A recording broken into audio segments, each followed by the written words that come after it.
Que bom. Então vamos, espero que hoje terminar o estudo do contrato de compra e venda, que é o contrato mais regulado pelo Código Civil, e até por isso é o contrato mais importante, não só, mas por ser o mais regulamentado, nós vamos ver que as normas da compra e venda, da importância do estudo detalhado deste contrato, se aplicam a diversos outros contratos. Por exemplo, na troca, né, a troca é regulamentada por um artigo só, o 533, que basicamente diz que aplicam-se à troca as disposições referentes à compra e venda, com pequenas modificações que estão listadas ali no artigo 533. Então, falávamos da venda com reserva de domínio. E, no último encontro, tratamos de uma questão bastante polêmica e delicada a respeito do objeto da venda com reserva de domínio. Aplicar-se-ia a reserva de domínio também a bens imóveis, né, quando é justamente na venda desses bens de maior valor, imóveis rurais, tem vários exemplos, né, é que essa cláusula se mostra bastante útil. Os senhores têm alguma dúvida, gostariam de mais algum comentário sobre o que tratamos no último encontro? Podemos prosseguir? Então vamos lá.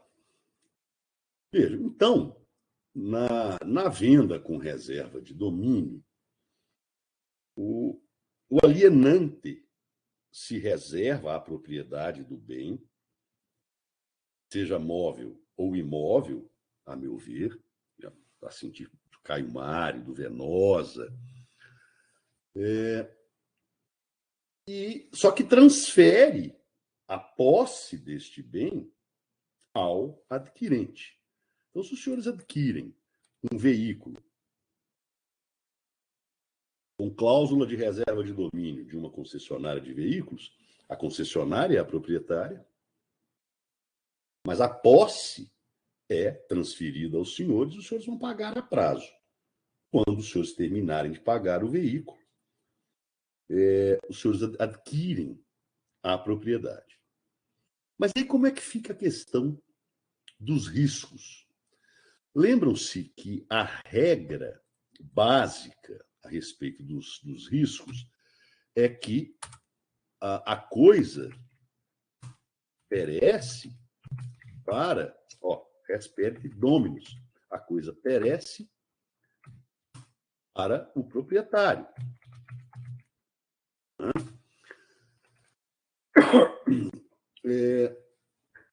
Então, havia alguns autores, posso mencionar aqui o Bonelli, que dizia, olha, o alienante, o vendedor, é que deve correr os riscos, ele é proprietário.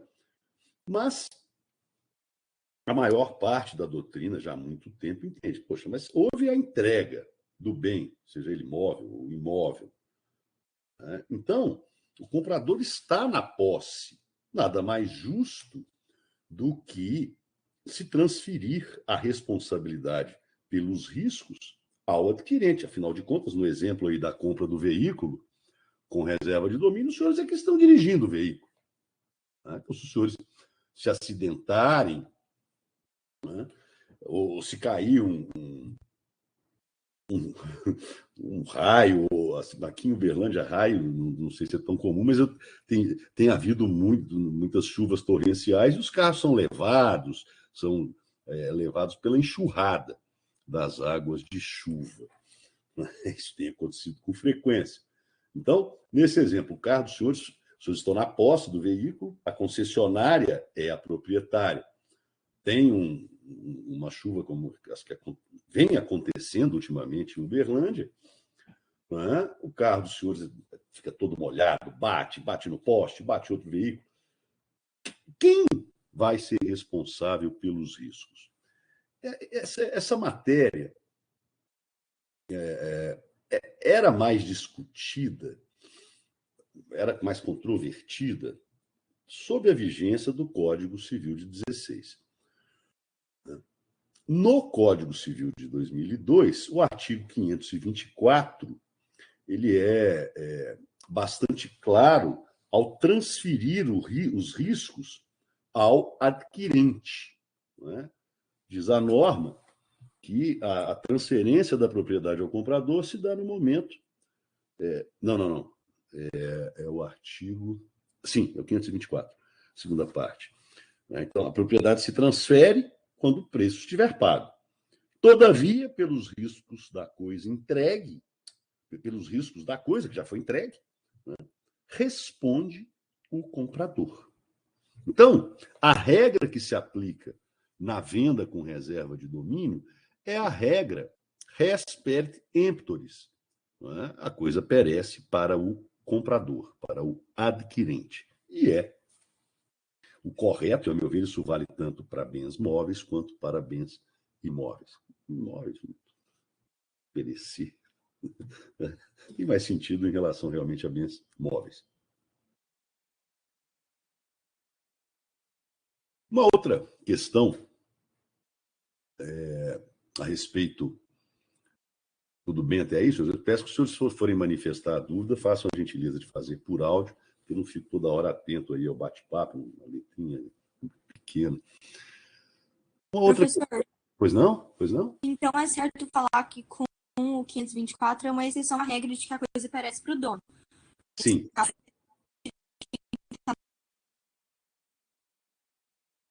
Ana, cortou um pouco. Sim, a regra geral é que a coisa perece para o dono.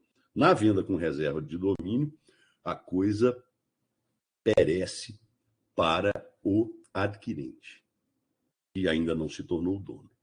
Seria essa a sua dúvida, Ana? Estamos conectados? Está tudo bem? Bem, senhores?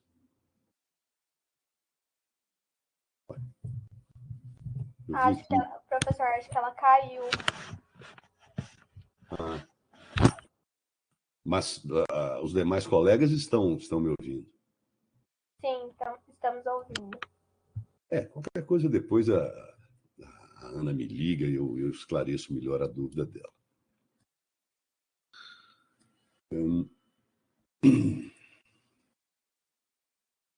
Então, na verdade, como colocou a Ana, a regra geral é que a coisa perece para o dono e o artigo 524 criou uma regra que a coisa perece para o adquirente que ainda não se tornou dono. Questão da oponibilidade a terceiros. E aí estamos a analisar o artigo 522, estabelece que a cláusula tem que ser estipulada por escrito e depende de registro no domicílio do comprador para valer contra terceiros. Acho que eu já até observei. Né? O contrato de venda com reserva de domínio de um automóvel, ele tem que ser levado a registro público para que tenha oponibilidade a terceiros. O que acontece? A concessionária de veículos vendeu o automóvel aos senhores. A cláusula de reserva de domínio, ela não obsta a revenda pelo adquirente. Porque o ônus vai ser transferido. A revenda da posse. Né? E da perspectiva de aquisição da propriedade. Então, se a reserva de domínio consta no registro público, ela é oponível a terceiros. O que é que isso significa?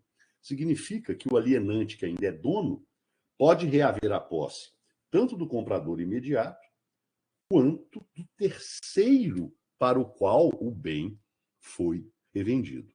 Então, o que confere oponibilidade a terceiros é o registro do contrato de compra e venda com reserva de domínio, o cartório de títulos e documentos do domicílio do comprador. Então, a publicidade confere oponibilidade a terceiros. Havendo o inadimplemento, nós temos algumas observações aqui a tratar. De acordo com o artigo 525,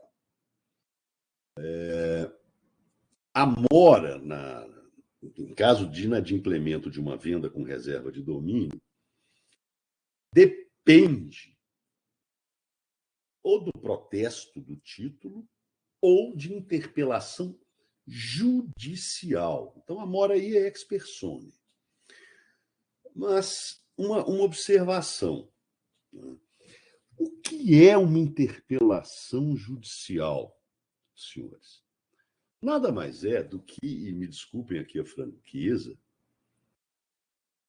Oi, Ana, nós estamos falando do inadimplemento. Né? E depois, a gente retorna, anota o meu telefone, é 999, peraí, 999-610124. Ou você prefere, você ainda ficou com dúvida a respeito da inversão da regra res perit dominus para a regra res perit emptors, ou seja, a coisa vai parecer para o adquirente e não para o alienante que é dono? Ficou claro para você, Ana? Sim, professor, muito obrigada. Foi a coisa mais esquisita, porque eu caí, mas eu ainda estava escutando vocês conversando. Só que eu não conseguia responder, foi muito estranho. Agora eu consegui voltar. A tecnologia, como ela foi inventada por nós humanos, ela também é falível. Com certeza, nossa, foi muito estranho. Mas vamos lá. Então, havendo inadimplemento, o Código Civil, como eu dizia, exige o protesto do título ou a interpelação judicial para que se configure a mora, e só aí o alienante vai optar por cobrar o preço ou recuperar a posse do bem do qual é titular, que o alienante conserva a propriedade. E vejam, a questão da interpelação judicial. O que é uma interpelação judicial, senhores? Na verdade, é a utilização do judiciário como um carteiro. Não é? Nós fazemos uma petição para que, através do Poder Judiciário, né, o Poder Judiciário vai mandar ou uma cartinha ou um oficial de justiça, se bem que, a meu ver, hoje é possível, até seria possível a intimação por e-mail, embora seja uma coisa perigosa. Eu, por exemplo, não olho e-mails. Mas nós estamos em pleno século XXI. Exigir-se que a constituição da mora de um devedor inadimplente se dê através do Poder Judiciário, numa interpelação judicial, em que se faz a petição inicial de interpelação, se pede, o juiz, notifica o devedor de que ele está em mora. O Judiciário já está lotado de ações muito mais relevantes. E até em razão dessa burocracia da exigência de interpelação judicial, que é exigida, por exemplo, quando não há cláusula resolutiva expressa. Os senhores devem se lembrar disso. Se qualquer contrato não tiver uma cláusula resolutiva expressa, aí o artigo 474, deixa eu só conferir se é o 474, lá da Teoria Geral dos Contratos, exige...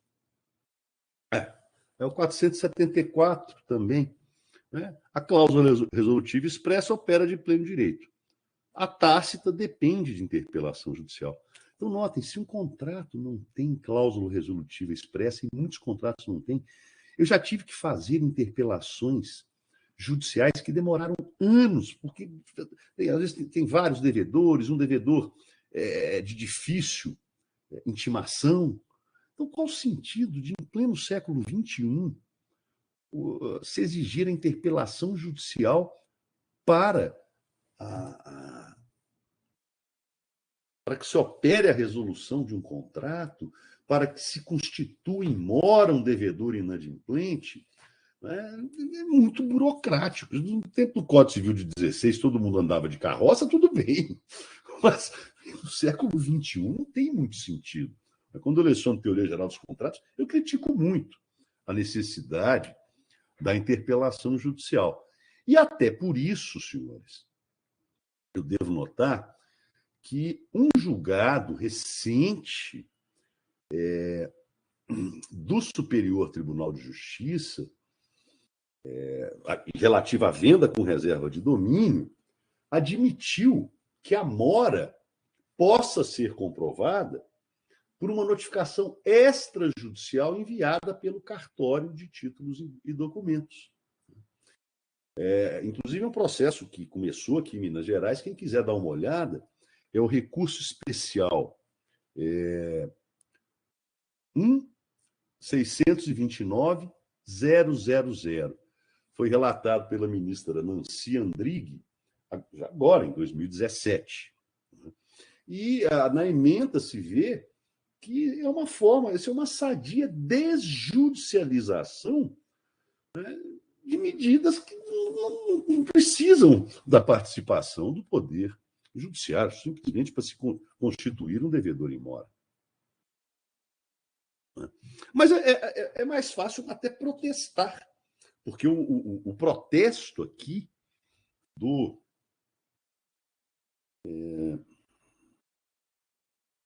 esse protesto não precisa ser protesto judicial, pode ser o protesto feito no cartório de protestos, que também é mais rápido, mais ágil e mais barato do que uma notificação judicial.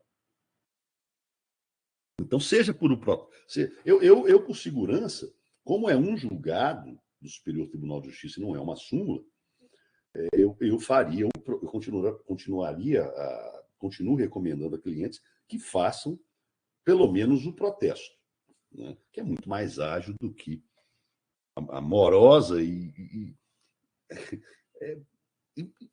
morosa e burocrata, né, com perdão do termo, interpelação judicial. Qual sentido tem de usar o Poder Judiciário que está lotado de processo como carteiro?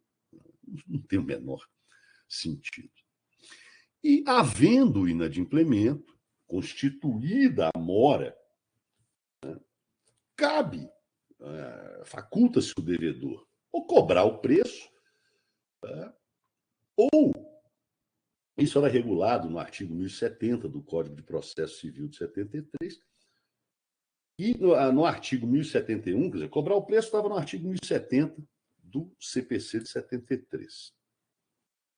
Pode também o credor, o alienante, optar por recuperar o bem, recuperar a posse do bem do qual manteve-se, reservou o domínio. Né?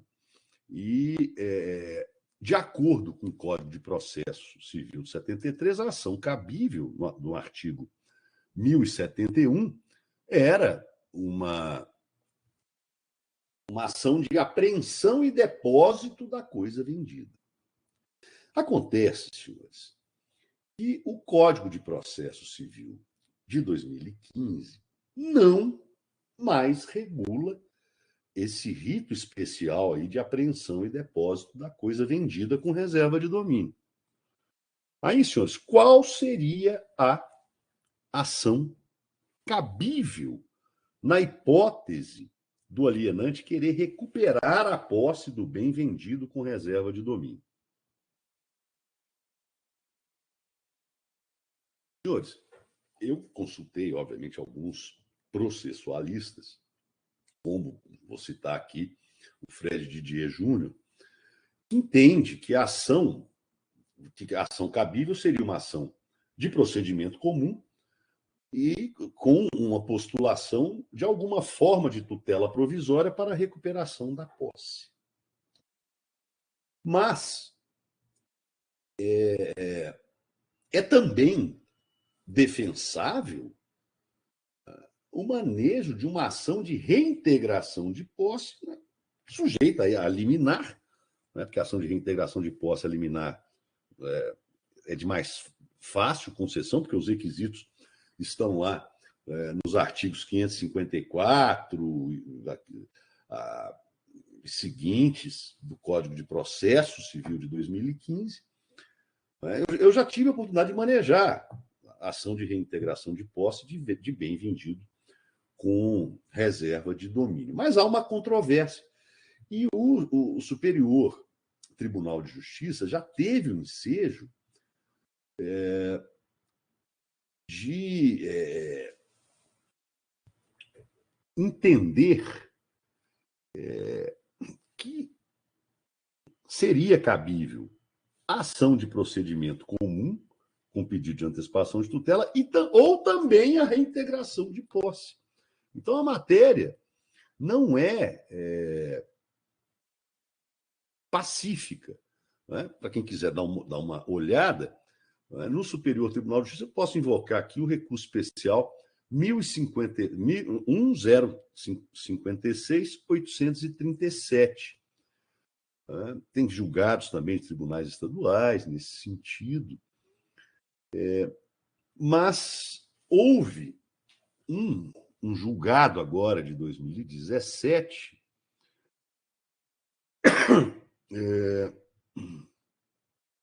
e quem quiser dar uma olhada é o recurso especial 1.629.000, entendeu que cabe a ação de procedimento comum.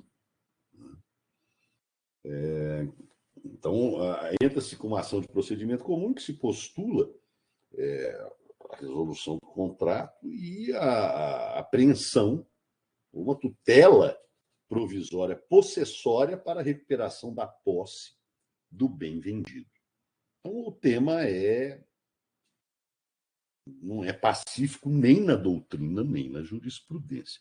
Mas o importante é que o devedor, seja através de antecipação de tutela na ação ordinária, o que se chama procedimento comum, seja numa tutela possessória, o importante é que o credor, o alienante, recupere a posse, seja do veículo, seja de uma fazenda, para impedir que o devedor inadimplente, em alguns casos, picareta, às vezes a inadimplência se dá por boa-fé, mas às vezes se dá por má-fé, como eu contei daquele cliente que eu descobri posteriormente que era um sujeito não muito ético, que entrava na fazenda, pagava 10%, 20% do preço e ficava lá 5, 10 anos plantando, depois revendia e pagava o alienante.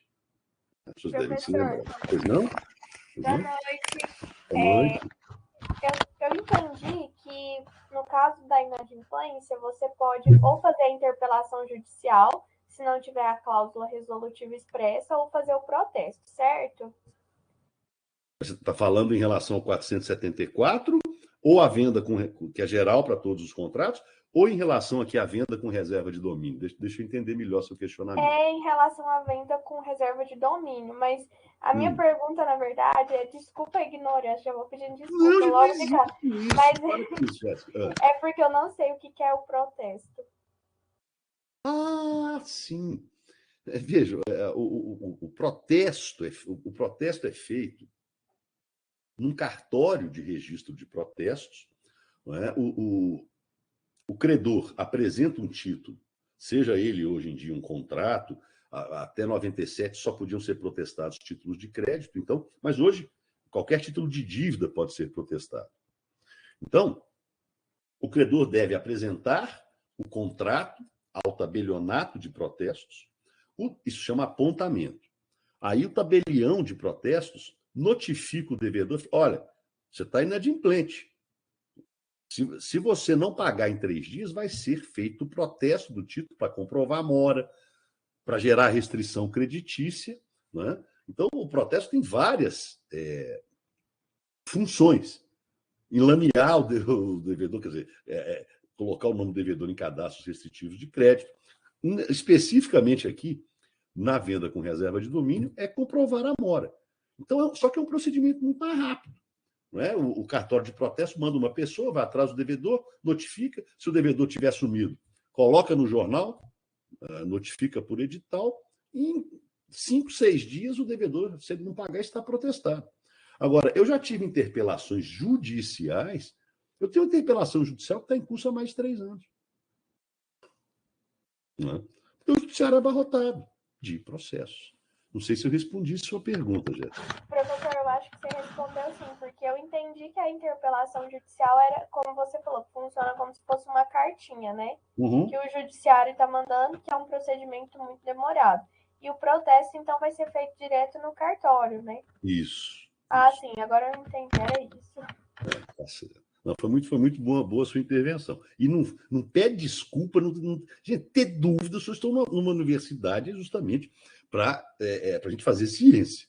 É muito legal ter dúvida. Não tem que pedir desculpa, não. Eu tenho que agradecer pela manifestação das dúvidas por áudio que os senhores fazem. Isso sempre enriquece os nossos encontros. Porque às vezes eu presumo que os senhores sabem, eu estou falando de um instituto, né, que às vezes presumo que os senhores entendem, não entendem, isso é normal. Não é, senhores? Eu tenho 30 anos de formado, não é? Os senhores não devem ter nem isso de vida. Então é a coisa mais normal. Não é? Ótimo, aí, tá vendo, Ana? Então é sempre bom, né, que os senhores se manifestem, se possível, aí, pelo menos por áudio, porque não dá para ficar lendo esse bate-papo com a letrinha pequena. Bom, então, em caso nós estávamos falando das ações cabíveis, não é isso?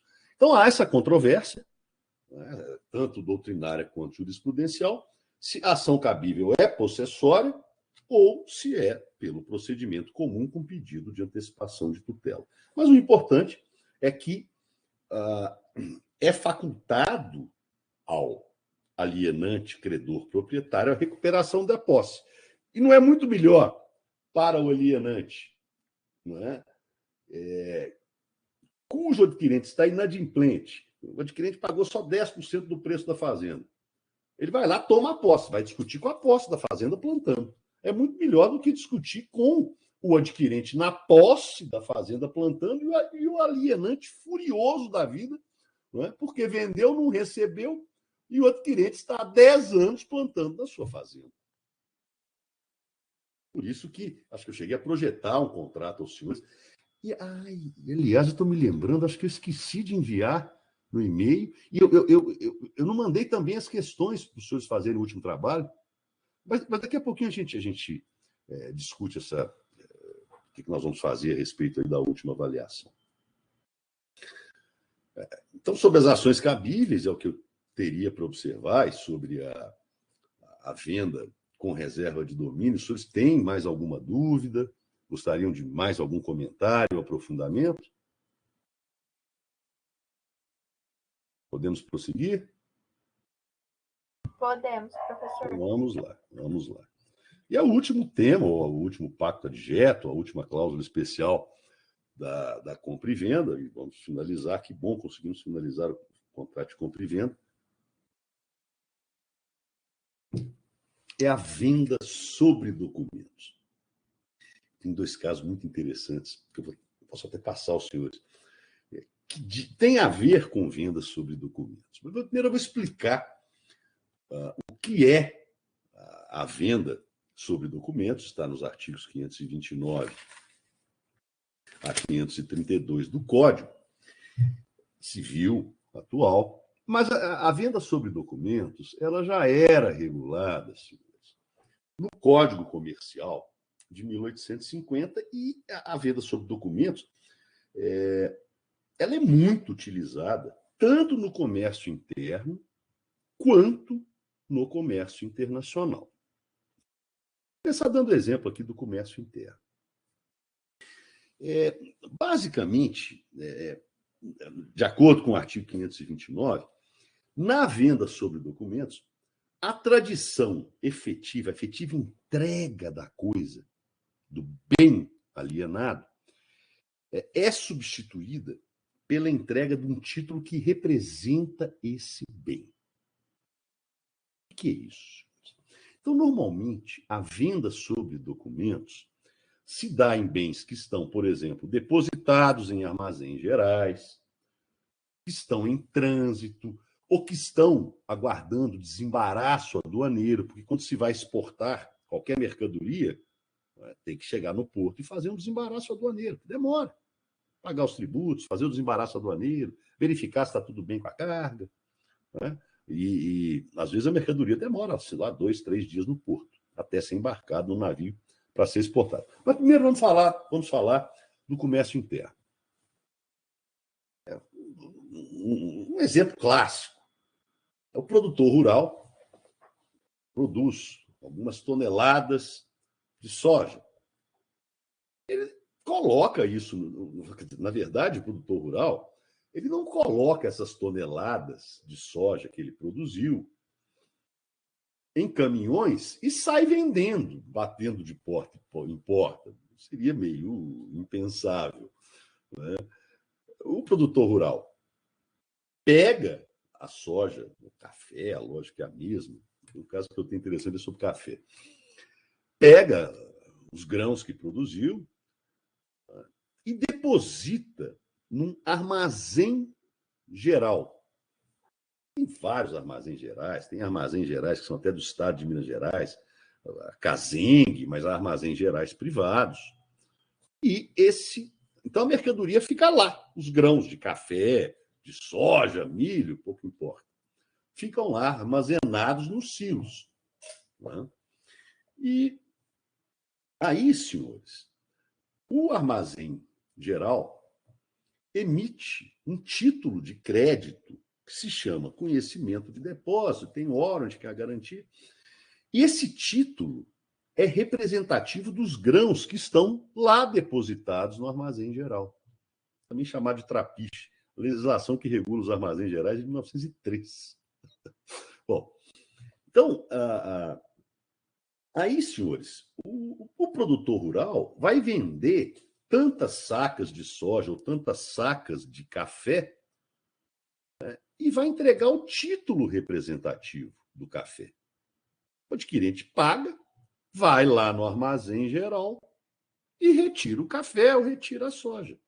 Então, a entrega física do bem na venda sobre documentos é substituído por uma entrega simbólica do documento que representa o bem. No nosso exemplo, os grãos de soja ou os grãos de café. Eu vi que alguém estava escrevendo. Fica à vontade, Jéssica, para... Como é que é? É o caso das chaves do automóvel? Não entendi bem.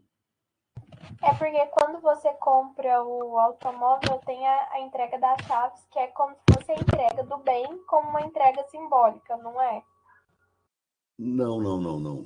Em veículos não dá para falar que é venda sobre documentos, até porque a chave não é. Aí há uma simbologia, mas não há tecnicamente tradição simbólica. Vou dar um exemplo, não é? Os senhores compram um veículo numa determinada concessionária. Aí há a entrega física da chave do veículo. O veículo, os senhores não houve entrega real na concessionária, o veículo está lá. Né? Aí, senhores, vem essas chuvas torrenciais de Uberlândia e o veículo é carregado pela Avenida Rondon Pacheco e estraga todo. Houve a entrega do veículo? Para quem vai perecer o bem? Para a dona concessionária, porque a coisa perece para o dono. Então, essa simbologia da chave, né, quando se fala na entrega de veículos e apartamentos, isso é só simbólico. Pode até haver venda sobre documentos, mas não é comum em relação a imóveis e veículos, não. Se o contrato regular isso, só não é usual. Consegui esclarecer, Jéssica? Hein? Conseguiu sim, professor. Há uma simbologia realmente da entrega das chaves, mas isso não é venda sobre documentos. Doutor, eu sei que não é o caso que a gente está tratando, que não tem nada a ver com a venda sobre documentos. Não tem problema. Mas nesse caso, a entrega das chaves, então, não representa a tradição, então ela não transmite propriedade. Não. Entendi. Esse exemplo que eu dei ilustra. Você pode ter pego na sexta-feira, você, tô aqui a chave, pegou a chave, tem mas buscar no sábado, mas o veículo não foi entregue. Entendi. Era só isso mesmo. Obrigada. Por nada. Sempre bom que os senhores intervenham. Não costumo brincar, dúvida da indigestão. Então, vamos lá. Então, entenderam que na venda sobre documentos, é muito comum no agronegócio, né? Os grãos são depositados no armazém geral e os conhecimentos de depósito. A entrega simbólica, né? Aí a entrega física do bem não existe. Quando há a entrega do documento que representa os grãos, já tem que haver o pagamento. Em linhas gerais, o que diz o artigo 529. E isso é muito frequente, tanto no comércio interno, né, quanto, e principalmente, no comércio internacional. É uma coisa curiosa. Já li alguns livros sobre o chamado crédito documentário, olha o anglicismo aí, trust receipt, acho que tem um I aqui, trust receipt.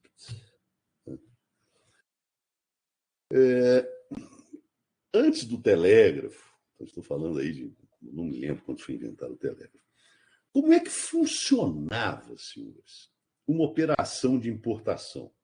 Claro que eu estou floreando um pouco a história, mas era mais ou menos assim, né? A letra de câmbio é que instrumentalizava as operações de comércio internacional. Na Europa isso era mais simples, ali que um país está do lado do outro. Agora imagine que um brasileiro, produtor brasileiro, antes do telégrafo, quisesse exportar um determinado bem para um adquirente francês.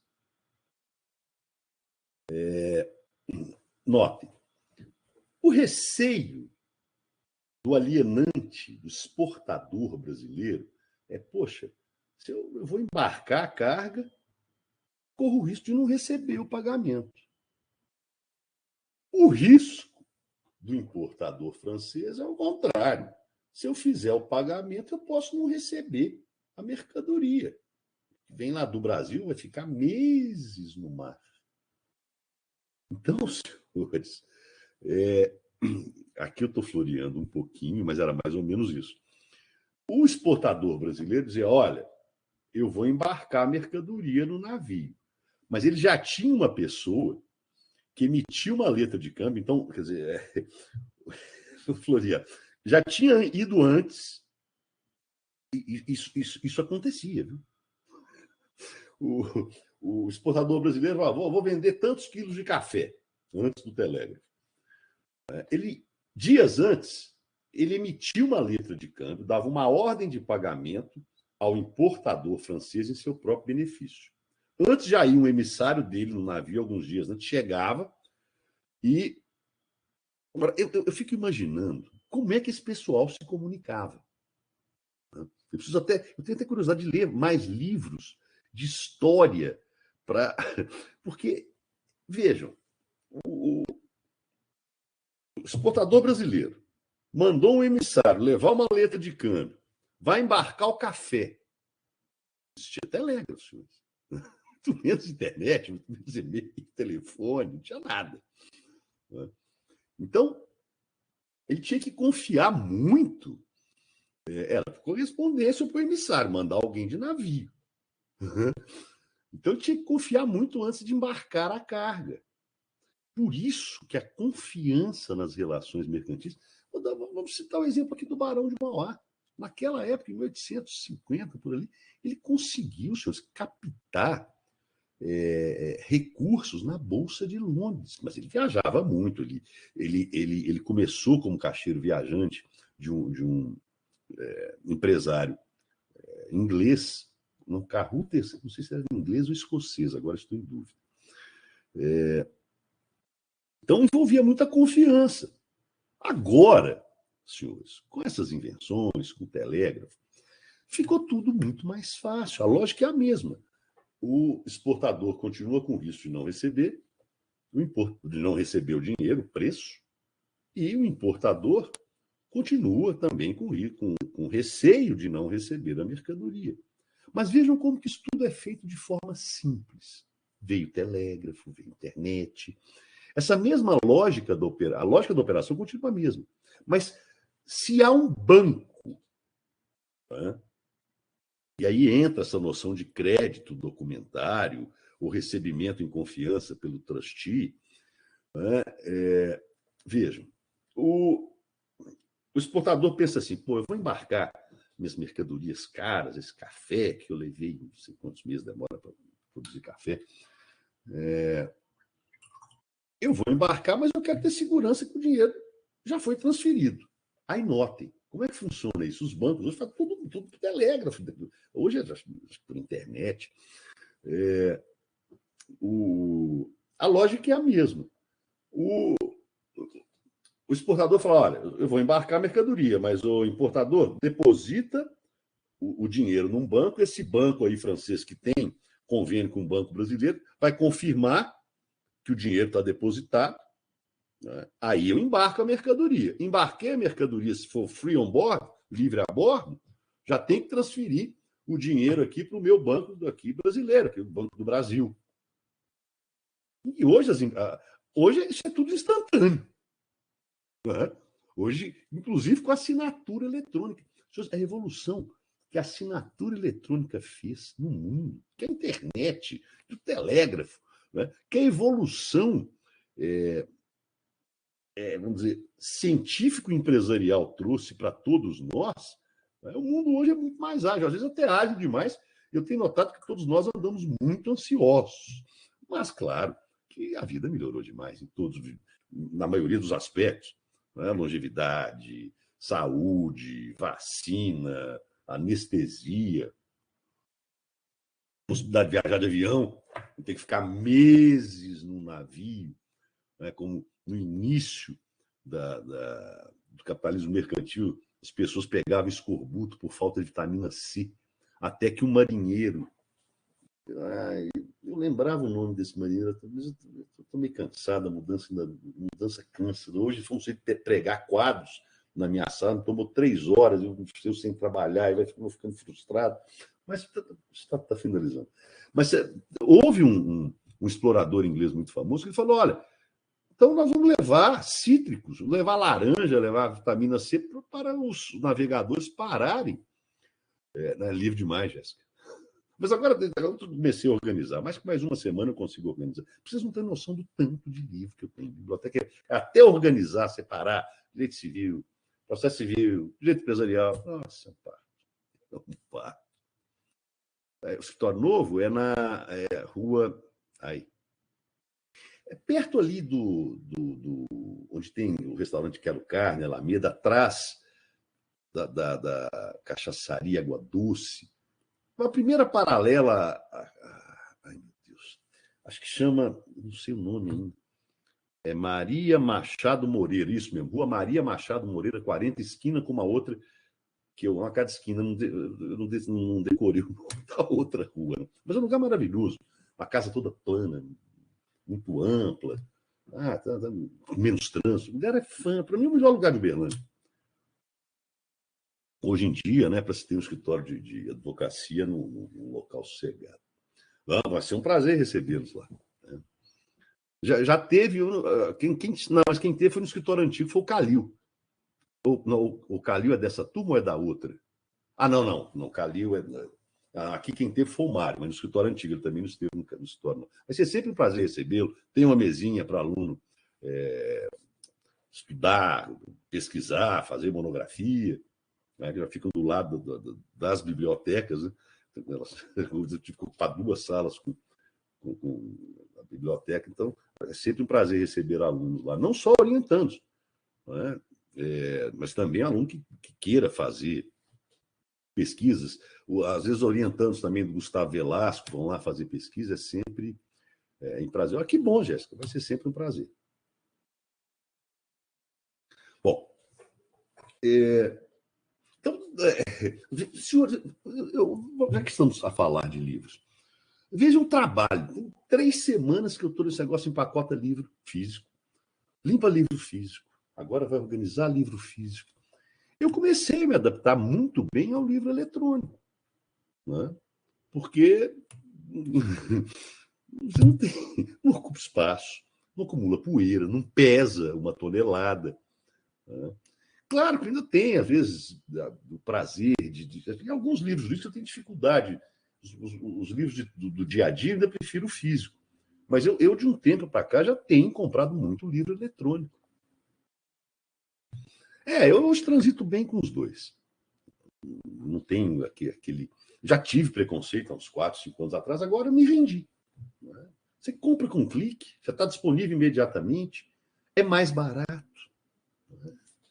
Então, essas vantagens que o empreendedorismo, que incentiva a invenções, patentes e evolução, isso tem trazido muitos benefícios a todos nós. Trouxe malefício? Trouxe. Teve escravidão, teve exploração, mas eu acho que eu assinei. Eu queria até te perguntar uma coisa, Jéssica. Eu assinei esse negócio, paga 9, qualquer coisa. Mas eu comprei um livro físico, eu continuei pagando o frete. Está certo isso que você falou? É porque não são todos os livros, não são todas as mercadorias da Amazon que estão incluídas na assinatura, mas a maioria tá, professor. Entendi. Não, obrigado, mas já assinei. E tem negócio de vídeo também, eu achei muito interessante. Tem, e também você consegue baixar alguns e-books, né? De graça. É? Aham. Olha, essa é a melhor notícia de todos. Sim, Melhor e agora você falou que você adaptou ao digital, né? Dá uma olhada lá. Então vai me dar e-books grátis. Sim, nossa, você consegue. Só R$ 9,90, né? Não vale a pena, realmente vale a pena. Aí surge uma questão, olha que legal, né? Surge uma questão que é bastante delicada aqui na venda sobre documentos, cuja ideia básica é que o título representativo substitui a entrega física do documento, seja no comércio interno, seja no comércio internacional. Mas aí surge uma questão, eu lembrei da Amazon vendendo. Normalmente, em transações maiores, em transações interempresariais, e aqui eu estou começando a comentar o artigo 532, né? Estipulado o pagamento por intermédio de estabelecimento bancário, caberá a esse efetuá-lo, etc, etc. Só que o banco não responde. O artigo 32 é bastante claro. O banco está como intermediário de pagamentos. Né? Em caso de qualquer problema entre comprador e vendedor, importador e exportador e importador, o banco não tem nada com isso. Ele está fazendo a função de intermediador de pagamentos. É o que diz o artigo 532. Mas aí, senhores, e se a relação for de consumo? Vai ser difícil um banco intermediar uma relação de consumo, mas pode acontecer. E como é que fica a norma do artigo 532 do Código Civil em comparação com o artigo 7º, parágrafo único do Código de Defesa do Consumidor, que traz o princípio da solidariedade da responsabilidade consumerista. Em outras palavras, para o artigo 532 do Código Civil, o banco não responde solidariamente pelo pagamento. Mas, de acordo com o artigo 7º, parágrafo único do Código de Defesa do Consumidor, até abrir o Código de Defesa do Consumidor aqui, até eu localizar nesse livrão, acho que no Google, se bem que teve um dia que o meu Google não estava abrindo, não sei porquê.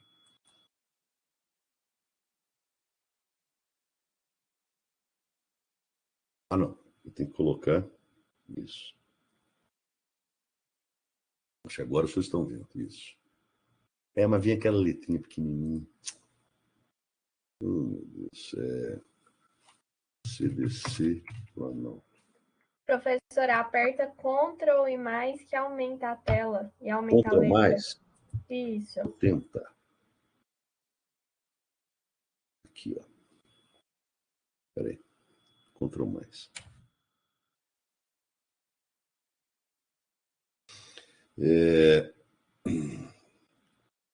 Artigo 7. Melhorou, realmente. Não cortou. Ctrl mais. Esse princípio aqui do artigo 7º, todos responderão solidariamente pela reparação dos danos, e tem outros artigos que trazem a solidariedade entre todo mundo que participa do fornecimento. Então, imaginem que os senhores adquirem um bem na condição de consumidores e tem intermediação de um banco, dá algum problema, o banco vai dizer, não tem nada com isso. E vai invocar o artigo 532, parágrafo único do Código Civil.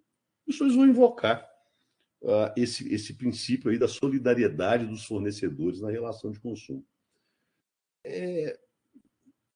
Realmente, na hipótese do banco, que é rara, mas na hipótese de um banco intermediar uma relação de consumo numa venda sobre documentos, é uma situação realmente de conflito de normas. Então, vejam, seria defensável que a aplicação da norma mais específica, que é o Código de Defesa do Consumidor, seria a mais correta. Eu confesso que é uma coisa que me passou aqui na cabeça, né, quando a Jéssica mencionou que eu vou poder comprar, eu tenho e-books que eu não vou precisar pagar por eles, mas imaginem que eu faço uma compra de um livro, por exemplo, aqui, ó. Chegou semana passada um livro que estou muito curioso, eu só comecei a leitura, e meu francês anda meio enferrujado. É um livro do Michel Foucault e da Arlette Farge, que se chama Le Désordre des Familles, e ele comenta a questão das aquelas letras do selo francesas, que o rei dava aquela... Acho que não sei se eu comentei, foi na turma dos senhores, que o rei dava aquela ordem sem o nome da prenda, assinado o rei. O Luís XV fazia muito isso. Acho que eu comentei com os senhores. Isso era usado para prender mendigo, doido, genro indesejado, nora indesejada. Ou seja, os amigos do rei podiam prender todo mundo na Bastilha. Um livro muito interessante. Então, veio da França, custou caro. Suponho, tá, que,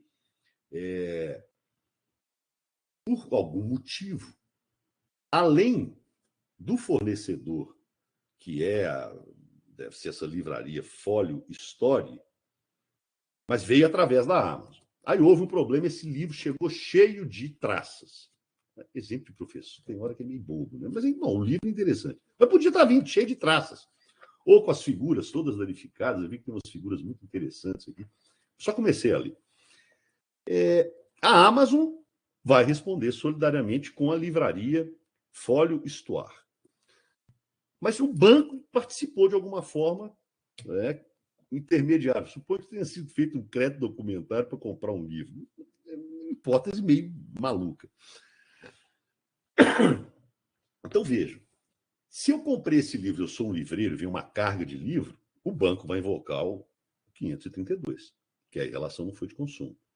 Mas eu comprei porque eu sou um colecionador, eu comprei como usuário final, a relação foi de consumo.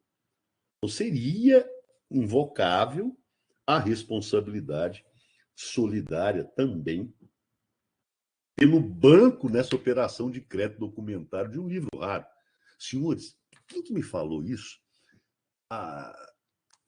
O Ricardo Pletti, que vai ser professor dos senhores de Empresarial 3, brilhante professor, esteve lá no escritório hoje, e me disse que, inclusive um livro que eu tenho, qual que é o autor, gente? Eu fiquei tão assustado que eu esqueci, que a Livraria Jurídica Universal do Valdir vendeu esse exemplar, que é um livro raro, por R$40 mil. Então, pode dar um livro de colecionador. Eu me lembro que eu cheguei a pagar pelo Vivante, que eu mencionava muito em títulos de crédito lá no Empresarial 1. Eu paguei o preço de um carro popular na época. Levei anos para conseguir adquirir o livro original. Então, assim, às vezes pode acontecer num livro raro, num quadro raro, em que o banco intermedie, né, a negociação. Eu acho que é defensável a aplicação do Código de Defesa do Consumidor numa relação consumerista. Mas, então, porque as normas dispõem em sentido contrário. O 532 fala que o banco não tem nada a ver com a história. O artigo 7º do Código de Defesa do Consumidor trata da solidariedade de todos os fornecedores. Se o banco também participou do fornecimento, ele seria responsável. Me veio isso aqui depois que a Jéssica comentou a questão do Amazon Prime. Então, senhores, eu creio que em relação à venda sobre documentos, eram dois casos interessantes para nós fecharmos aqui. O primeiro deles, uma transação de café em patrocínio. Deixa eu até anotar para passar esse processo para os senhores. Até o meu cliente ganhou em primeiro grau, porque no comércio de café, é muito utilizado. O café fica depositado e os títulos representativos, esses conhecimentos de depósito, ficam transitando. E há várias pessoas que especulam com café. Não só com café, mas com qualquer mercadoria. E aconteceu que uma multinacional controlada por japoneses, salvo engano, se chama Marubeni. Esse pessoal deu um cano em várias empresas que também fazem essa intermediação de café. O processo corre em patrocínio, eu vou passar aos senhores. E o fato é que parece que, para majorar lucros da controladora japonesa, entregaram café ruim ao invés de café exportação para vários intermediadores de café aqui no Brasil, quebraram várias empresas em patrocínio. Foi uma crise gigantesca. Por quê? Quando você compra e paga em cima de um documento, o café vai ter que chegar, vistoriar. Às vezes o café que consta no documento, que é de padrão exportação, que a saca vale, sei lá, $60, quando o café é realmente entregue, ele vale 20. Aí começa o litígio. Esse litígio seguramente tem mais de 10 anos. Aí eu executei uns títulos, o meu cliente conseguiu lá fazer um distrato, para minimizar seus prejuízos, e está cobrando lá um valor alto, acho que está quase 10 milhões de reais o valor atualizado, contra essa multinacional japonesa que também faz especulação com café. E o outro caso mais curioso, porque também, vejam, na exportação, é muito comum a venda sob documentos. Então, o cliente meu, ele começou todo um moroso processo de exportação. Ele ia exportar creme dental e pasta de dente para países... Eu vou passar esse caso também para os senhores, vou pagar o nome das partes. Não lembro para qual país. Aí, senhores, ele muito cauteloso, esse industrial, contratou a melhor empresa, a melhor transportadora, uma empresa para vistoriar, para não ter problema nenhum com a carga, o melhor despachante aduaneiro para desembaraçar essa mercadoria no Porto de Santos. Tomou todas as cautelas. E embarcar, exportar esses pasta de dente, creme dental, não me lembro para qual país agora, mas está nos autos. Eu vou pegar uma das petições do processo e passar aos senhores. Mas vejam que coisa terrível. Os traficantes de drogas, eles infiltram drogas nos contêineres, aí não se sabe exatamente aonde. Meu cliente tomou todas as cautelas. Mas conseguiram enfiar cocaína numa carga de pasta de dente e escova dental. Isso virou um parto. Porque onde que foi? Foi no porto? Tudo indicava que sim. Aí o porto, ainda por cima, aí essa mercadoria ficou retida vários dias no porto, e o porto queria cobrar estadia, que não é barata, vem com a conta, acho que de uns 20 mil reais. Meu cliente falou, não vou pagar. Não fui eu tomei todas as cautelas. Parece que a cocaína, tudo indicava que ela tinha sido infiltrada dentro do Porto de Santos, que tinha uma máfia de funcionários do Porto de Santos com esses traficantes que enfiavam a droga para fazer tráfico internacional de drogas em container de tudo. E juntamos, bom, assim, mas o fato é que na última hora, no final do processo, até de má fé, a meu ver, ou desleixo, não sei, o Porto conseguiu, juntou já no final, e parece que quando eles tiraram uma foto lá, que quando entrou no Porto, a droga já havia sido infiltrada. Aí meu cliente acabou perdendo esse processo, então ficou bravo comigo. Falei, o que eu tenho com isso?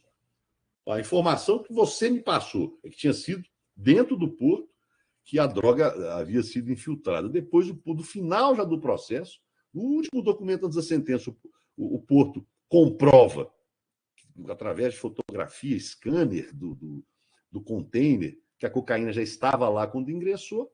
Então você vai ter que pagar para o Porto, agora vai perder o processo, vai ter que pagar o honorário, o cliente ainda fica bravo com o advogado. Então acontece cada coisa interessante, seja no comércio nacional ou internacional. Então, acho que seriam esses aí os comentários a respeito da venda sobre documentos, que é comum tanto no mercado interno quanto no mercado internacional, de mercadorias que estão depositadas, que estão em trânsito, que estão em desembaraço aduaneiro. É muito frequente, tanto no comércio interno quanto no comércio internacional. É colocar o caso aqui da cocaína no container. Esse caso foi interessante, cocaína no container de exportação de pasta de dente. E por fim, eu vou. Se vocês têm mais alguma dúvida a respeito da venda sob documentos, da venda com reserva de domínio? Gostariam de mais algum comentário? Professor, eu tenho uma dúvida, mas não é sobre nossa matéria, que a gente tem prova de civil amanhã, e eu fiquei com uma dúvida, e hoje o Pazini estava dando matéria, finalizando a matéria, e não deu tempo dele responder. Aí eu não sei se vai saber responder, mas talvez a gente poderia Posso tentar. A gente pode tentar. É sobre direito. Eu já ia, de qualquer forma, pausar a gravação para a gente discute isso e também a questão do último trabalho. Mas eu só vou pausar, porque senão o arquivo vai ficar gigantesco. Mas vamos lá, estou à disposição.